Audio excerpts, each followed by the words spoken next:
অসমকাষ্ট YouTube চেনেলৰ অন্য এটা নতুন ভিডিঅ'ত আপোনালোক সকলোকে স্বাগতম জনাইছোঁ আৰু দিব বিচাৰিছোঁ আজিৰ দিনটোৰ কেইবাটাও গুৰুত্বপূৰ্ণ খবৰ আৰু এনেকুৱা ধৰণৰ খবৰসমূহ নিতৌ চাবলৈ মোৰ এই চেনেলটো ছাবস্ক্ৰাইব কৰি ভিডিঅ'টোত এটা লাইক কৰিবলৈ নাপাহৰিব খবৰসমূহ শ্বেয়াৰ কৰি দিব যাতে সকলোৱে চাব পাৰে আজিৰ এই ভিডিঅ'ত শ্বেয়াৰ কৰিম আপোনালোকৰ লগত অত্যন্ত গুৰুত্বপূৰ্ণ খবৰ দিব বিচাৰিছোঁ প্ৰথমটো খবৰ এছআইআৰৰ মাজতে আধাৰ কাৰ্ডক লৈ ডাঙৰ খবৰ আধাৰ কাৰ্ড কেৱল পৰিচয় পত্ৰহে আধাৰ কাৰ্ডক লৈ আহি গ'ল এটা ডাঙৰ খবৰ ইতিমধ্যে আধাৰ কাৰ্ডক লৈ এটা ডাঙৰ খবৰ আহি গৈছে যদি আপোনাৰ তাত আধাৰ কাৰ্ড আছে তেনেহ'লে খবৰটো আপোনাৰ জানিব লাগিব আধাৰ কাৰ্ড নাগৰিকত্ব অথবা স্থায়ী বাসিন্দাৰ প্ৰমাণপত্ৰ নহয় আধাৰ কাৰ্ডক আপুনি নাগৰিকত্ব বা স্থায়ী বাসিন্দাৰ প্ৰমাণপত্ৰ হিচাপে ব্যৱহাৰ কৰিব নোৱাৰিব জন্মৰ প্ৰমাণপত্ৰ নহয় আধাৰ কাৰ্ডক আপুনি জন্মৰ প্ৰমাণপত্ৰ হিচাপেও ব্যৱহাৰ কৰিব নোৱাৰিব আধাৰ কাৰ্ডক বহুতে জন্মৰ প্ৰমাণপত্ৰ হিচাপে ব্যৱহাৰ কৰিব বিচাৰে কিন্তু এতিয়াৰ পৰা আধাৰ কাৰ্ডক আপুনি জন্মৰ প্ৰমাণপত্ৰ হিচাপে ব্যৱহাৰ কৰিব নোৱাৰিব আধাৰ কাৰ্ড কেৱল পৰিচয় পত্ৰহে আধাৰ কাৰ্ডটো আপোনাৰ পৰিচয় পত্ৰহে অনলি জন্মৰ প্ৰমাণপত্ৰ হিচাপে ব্যৱহাৰ কৰিব নোৱাৰিব নাগৰিকত্বৰ প্ৰমাণ হিচাপে আপুনি আধাৰ কাৰ্ড ব্যৱহাৰ কৰিব নোৱাৰিব ই সাইনৰ বাবেও গ্ৰহণযোগ্য হ'ব আধাৰ কাৰ্ড ই সাইনৰ বাবেও গ্ৰহণযোগ্য হ'ব আপোনাৰ আধাৰ কাৰ্ড এছআইআৰৰ মাজতে এই ডাঙৰ ঘোষণা মুখ্য নিৰ্বাচনী আয়ুক্ত জ্ঞানেশ কুমাৰৰ এছআইআৰৰ মাজতে এই ডাঙৰ ঘোষণা কৰিছে নিৰ্বাচনী আয়ুক্ত জ্ঞানেশ কুমাৰে দিব বিচাৰিছোঁ ৰেচন কাৰ্ডক লৈ এটা গুৰুত্বপূৰ্ণ খবৰ যে সম্পূৰ্ণৰূপে সলনি হ'ল ৰেচন সংগ্ৰহৰ নিয়ম এতিয়াৰ পৰা সম্পূৰ্ণৰূপে নিয়ম সলনি হৈ গ'ল ৰেচন সংগ্ৰহ কৰাৰ আপোনাৰ কি কৰিব লাগিব সবিশেষ জানিব পাৰিব নৱেম্বৰ মাহত ৰেচন সংগ্ৰহৰ বাবে জাৰি হ'ল বিশেষ জাননী নৱেম্বৰ মাহৰ পৰা ৰেচন সংগ্ৰহ কৰাৰ বাবে বিশেষ জাননী ইতিমধ্যে জাৰি হৈছে চাই লওক কি নিয়ম আছে নৱেম্বৰ মাহৰ পৰা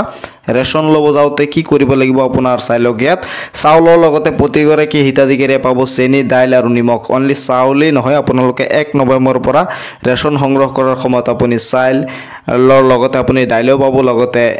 নিমখও পাব মুঠ 4বিধ সামগ্ৰী লাভ কৰিব ৰেচন কাৰ্ডৰ গৰাকী প্ৰতিগৰাকী ৰেচন কাৰ্ডৰ হিতাধিকাৰীয়ে মুঠ 4বিধ সামগ্ৰী লাভ কৰিব বজাৰৰ দৰতকৈ কম দামত লাভ কৰিব আপুনি ৰেচনসমূহ বজাৰত যি দৰ আছে সেই দৰতকৈ বহুত কম দামত আপুনি ৰেচনসমূহ সংগ্ৰহ কৰিব পাৰিব ৰেচনৰ দোকানৰ পৰা প্ৰতি কেজি চেনি লাভ কৰিব মাত্ৰ 38 টকাত আপুনি প্ৰতি কেজি চেনি লাভ কৰিব পাৰিব যি চেনি নেকি বজাৰত 50 টকা কেজি হয় প্ৰতি কেজি মচুৰ দাইল লাভ কৰিব আপুনি 69 টকাত মাত্ৰ 69 টকাত আপুনি প্ৰতি কেজি মচুৰ দাইল লাভ কৰিব পাৰিব প্ৰতি কেজি নিমখ লাভ কৰিব মাত্ৰ 10 টকাত আপুনি মাত্ৰ 10 টকাত প্ৰতি কেজি নিমখ আপুনি সুলভ মূল্যৰ দোকানৰ পৰা সংগ্ৰহ কৰিব পাৰিব ৰেচন সংগ্ৰহ কৰাৰ সময়ত বাধ্যতামূলকভাৱে দিব লাগিব আপোনাৰ ফিংগাৰপ্ৰিন্ট আৰু ৰেচন সংগ্ৰহ কৰাৰ সময়ত আপোনালোকৰ ফিংগাৰপ্ৰিন্ট দিয়াটো বাধ্যতামূলক আপুনি ফিংগাৰপ্ৰিন্ট নিদিলে আপুনি ৰেচন সংগ্ৰহ কৰিব নোৱাৰে সেইকাৰণে ৰেচন সংগ্ৰহৰ সময়ত আপোনালোকৰ বাধ্যতামূলকভাৱে দিব লাগিব ফিংগাৰপ্ৰিন্ট ৰেচন কাৰ্ডক লৈ আন এটা খবৰ দিব বিচাৰিছোঁ যে ৰেচন কাৰ্ডৰ লাখ হিতাধিকাৰীৰ বাবে নতুনকৈ আহি গ'ল এটা ডাঙৰ খবৰ ৰেচন কাৰ্ডৰ লাখ হিতাধিকাৰীৰ বাবে এটা নতুন খবৰ আহিছে যে ৰেচন কাৰ্ডত আপোনাৰ কোনো পৰিয়ালৰ যদি সদস্যৰ আপোনাৰ নাম অন্তৰ্ভুক্ত হোৱা নাই এই ক্ষেত্ৰত আপোনাৰ কি কৰিব লাগিব যদি আপোনাৰ পৰিয়ালৰ কোনো সদস্যৰ নাম ৰেচন কাৰ্ডত এতিয়ালৈকে অন্তৰ্ভুক্ত হোৱা নাই চাওক আপুনি কি কৰিব লাগিব কিদৰে অন্তৰ্ভুক্ত কৰিব নতুন সদস্যৰ নাম আপুনি নতুন সদস্যৰ নাম আপোনাৰ ৰেচন কাৰ্ডত কিদৰে অন্তৰ্ভুক্ত কৰিব চাব পাৰিব সবিশেষ আপোনাৰ পৰিয়ালৰ কোনো সদস্যৰ নাম অন্তৰ্ভুক্ত হোৱা নাই নেকি যদি আপোনাৰ পৰিয়ালৰ কোনো সদস্যৰ নাম এতিয়ালৈকে আপোনাৰ ৰেচন কাৰ্ডত অন্তৰ্ভুক্ত হোৱা নাই পৰিয়ালৰ প্ৰতিগৰাকী সদস্যই লাভ কৰিব বিনামূলীয়া ৰেচন গতিকে আপুনি অতি সোনকালে আপোনাৰ পৰিয়ালৰ সদস্যৰ নাম অন্তৰ্ভুক্ত কৰাব পাৰিব নাম নথকা সদস্যৰ নাম অন্তৰ্ভুক্ত কৰিব পাৰিব ৰেচন কাৰ্ডত ৰেচন দোকানীৰ সৈতে ইয়াৰ বাবে আপোনাৰ প্ৰথমতে যোগাযোগ কৰিব লাগিব প্ৰথমতে আপুনি ৰেচন দোকানীৰ সৈতে যোগাযোগ কৰিব যদি ৰেচন দোকানীৰ সৈতে যোগাযোগ কৰি আপোনাৰ যি নথিপত্ৰ আছে তেওঁ বিচাৰে সেই নথিপত্ৰ আপুনি দি আপোনাৰ সদস্যৰ নাম অন্তৰ্ভুক্ত কৰাব পাৰিব যদি ইয়াৰ উপৰিও আপুনি অনলাইনতো কৰিব পাৰিব যে নতুন সদস্যৰ সকলো তথ্যপাতি যোগান ধৰিব লাগিব বিভাগীয় কৰ্তৃপক্ষক আপুনি নতুন সদস্যৰ বাবে Aadhaar card pan card voter card থকাটো বাধ্যতামূলক যদি এইসমূহ নথি আছে তেনেহ'লে আপুনি এই ৰেচন দোকানীক যোগান ধৰিব লাগিব লগতে অনলাইন যোগেও কৰিব পাৰিব আবেদন আপুনি অনলাইন যোগেও এই আবেদন কৰিব পাৰিব আৰু আপুনি আপোনাৰ সদস্যৰ নাম ৰেচন কাৰ্ডত অন্তৰ্ভুক্ত কৰাব পাৰিব আৰু ৰেচন কাৰ্ডত অন্তৰ্ভুক্ত হোৱাৰ পাছতেই আবেদন প্ৰক্ৰিয়া সম্পূৰ্ণ হোৱাৰ পিছতে আপুনি নতুন সদস্যই প্ৰতি মাহে লাভ কৰিব 5 কিলোগ্ৰামকৈ চাউল আৰু নৱেম্বৰ মাহৰ পৰা চাউলৰ লগতে দাইল নিমখ আৰু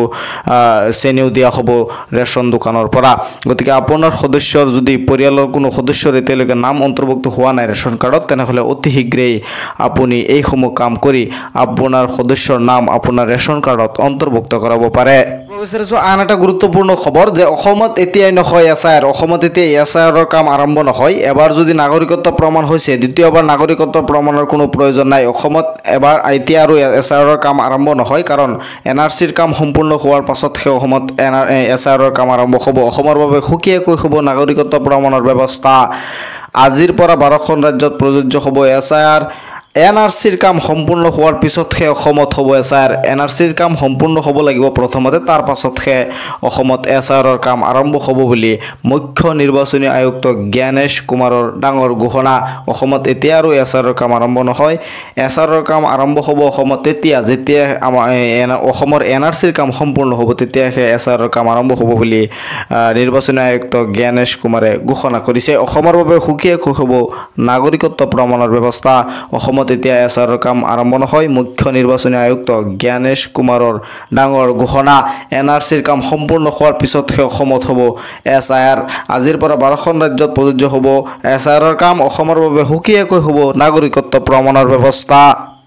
দিব বিচাৰিছো আন এটা গুৰুত্বপূৰ্ণ খবৰ যে এইবাৰ মেট্ৰিক পৰীক্ষাৰ্থীৰ বাবে আহি গৈছে এটা গুৰুত্বপূৰ্ণ খবৰ যে 15 নৱেম্বৰৰ পৰা মেট্ৰিক পৰীক্ষাৰ্থীয়ে মেট্ৰিক পৰীক্ষাৰ পৰ্যন্ত প্ৰতি মাহে 300কৈ টকা তেওঁলোকে নগদ ধন তেওঁলোকৰ একাউণ্টত পাই থাকিব বুলি মুখ্যমন্ত্ৰীগৰাকীয়ে ঘোষণা কৰিছে গতিকে আপোনাৰ কোনো ছাত্ৰ বা ছাত্ৰীয়ে যদি এইবাৰ মেট্ৰিক পৰীক্ষা দিব তেনেহ'লে এইটো এটা ভাল খবৰ কাৰণ প্ৰতি মাহে চৰকাৰে মেট্ৰিক পৰীক্ষাৰ্থীক 300কৈ টকা দিয়া হ'ব মেট্ৰিক পৰীক্ষাৰ আগ পৰ্যন্ত এই টকা পাই থাকিব বুলি মুখ্যমন্ত্ৰীগৰাকীয়ে ঘোষণা কৰিছে স্ক্ৰীনত হয়তো আপোনালোকে দেখা পাইছে যে এই বছৰ মেট্ৰিক পৰীক্ষাৰ্থীয়ে 15 নৱেম্বৰৰ পৰা মেট্ৰিক পৰীক্ষা পৰ্যন্ত পাব 300কৈ টকাৰ নগদ ধন মুখ্যমন্ত্ৰী ডক্টৰ হিমন্ত বিশ্ব শৰ্মাৰ ডাঙৰ মন্তব্য গতিকে এই খবৰটো শ্বেয়াৰ কৰি দিব যাতে মেট্ৰিক পৰীক্ষাৰ্থীয়ে এই খবৰটো জানিব পাৰে আৰু আপোনাৰ সন্তান বা আপোনাৰ ল'ৰা ছোৱালী যদি এইবাৰ মেট্ৰিক পৰীক্ষা দিব তেনেহ'লে এইটো এটা ভাল খবৰ তেওঁলোকক এই খবৰটো শ্বেয়াৰ কৰি দিব এই বছৰ মেট্ৰিক পৰীক্ষাৰ্থীয়ে 15 নৱেম্বৰৰ পৰা মেট্ৰিক পৰীক্ষা পৰ্যন্ত পাব 300কৈ টকাৰ নগদ ধন মুখ্যমন্ত্ৰী ডক্টৰ হিমন্ত বিশ্ব শৰ্মাৰ ডাঙৰ মন্তব্য এতিয়াৰ পৰা আপুনি অৰুণোদয় আঁচনি পাবলৈ হ'লে আপোনাৰ ডিসি অফিচলৈ যাব নালাগে অৰুণোদয় আঁচনিৰ বাবে আজিয়ে কৰক এই 6টা কাম নহ'লে আপোনাৰ অৰুণোদয় আঁচনি বন্ধ হ'ব পাৰে তালিকাৰ পৰা নাম কৰ্তন হোৱা প্ৰতিগৰাকী মহিলাই লাভ কৰিব অৰুণোদয় যিসকলৰ নাম তালিকাৰ পৰা ইতিমধ্যে কৰ্তন হৈ গৈছে সেইসকল মহিলাই অৰুণোদয় আঁচনি পাই যাব আপোনাৰ কি কৰিব লাগিব চাক অৰুণোদয় আঁচনি নোপোৱা কোনো এগৰাকী মহিলা নাথাকিব কোনো এগৰাকী মহিলাই নাথাকিব অৰুণোদয় আঁচনি নোপোৱা প্ৰতিগৰাকী মহিলাই অৰুণোদয় আঁচনি পাব বুলি মুখ্যমন্ত্ৰী ডক্টৰ হিমন্ত বিশ্ব শৰ্মাই কৰিলে এটা ডাঙৰ ঘোষণা ঘৰতে বহি আবেদন কৰিলে লাভ কৰিব আপুনি অৰুণোদয়ৰ ধন ঘৰতে বহি আপুনি অৰুণোদয় আঁচনিৰ ধন পাব পাৰিব ইয়াৰ বাবে পূৰণ কৰিব লাগিব আপোনাৰ পৰপত্ৰ পূৰণ কৰাৰ পাছত আপোনালোকৰ কি কৰিব লাগিব ASLRM লৈ আপোনাৰ প্ৰেৰণ কৰিব লাগিব ডিসি অফিচলৈ নোযোৱাকৈ আপুনি লাভ কৰিব অৰুণোদয় আঁচনিৰ ধন ৰাজ্যৰ প্ৰতিগৰাকী জীৱিকা সখীয়ে লাভ কৰিব অৰুণোদয় আঁচনিৰ ধন ৰাজ্যৰ প্ৰতিগৰাকী জীৱিকা সখীয়ে অৰুণোদয় আঁচনিৰ ধন লাভ কৰিব বুলি মুখ্যমন্ত্ৰীগৰাকীয়ে ঘোষণা কৰিছে ইয়াৰ বাবে যাব নালাগে কোনো ডিসি অফিচলৈ আপোনাৰ কোনো ডিসি অফিচলৈ যাব নালাগে আপুনি ঘৰতে বহি অৰুণোদয় আঁচনিৰ কাৰণে এপ্লাই কৰিব পাৰিব আৰু ৰাজ্যৰ প্ৰতিগৰাকী জীৱিকা সখীয়ে অৰুণোদয় আঁচনিৰ ধন পাব বুলি ৰাজ্যৰ মুখ্যমন্ত্ৰী ডক্টৰ হিমন্ত বিশ্ব শৰ্মাই ঘোষণা কৰিছে দিব বিচাৰিছো আন এটা গুৰুত্বপূৰ্ণ খবৰ এই গুৰুত্বপূৰ্ণ খবৰটো কৃষকসকলৰ বাবে আহিছে এটা ভুলৰ বাবে আপুনি নাপাব পাৰে 21 নং কিস্তিৰ ধন পিএম কিষাণৰ 21 নং কিস্তিৰ ধন আপুনি এটা ভুল কৰিলে নাপাব পাৰে কাৰণ বাধ্যতামূলক হৈ গ'ল ইকেৱাইচি কৰা সকল আৰু ইকেৱাইচি যিসকলে নকৰে সেইসকলে বঞ্চিত হ'ব পিএম কিষাণৰ ধনৰ পৰা ৰাজ্যত নৱেম্বৰ মাহতে পিএম কিষাণৰ 21 নং কিস্তিৰ ধন মুকলি কৰি দিব বুলি চৰকাৰৰ তৰফৰ পৰা জনোৱা হৈছে নৱেম্বৰ মাহতে আপুনি 21 নং কিস্তিৰ ধন পাই যাব কাৰণ ইতিমধ্যে 4খন ৰাজ্যত ইকেৱাইচিৰ ধন মুকলি কৰি দিয়া হৈছে গতিকে আপুনি যদি এতিয়ালৈকে ইকেৱাইচিৰ কৰা নাই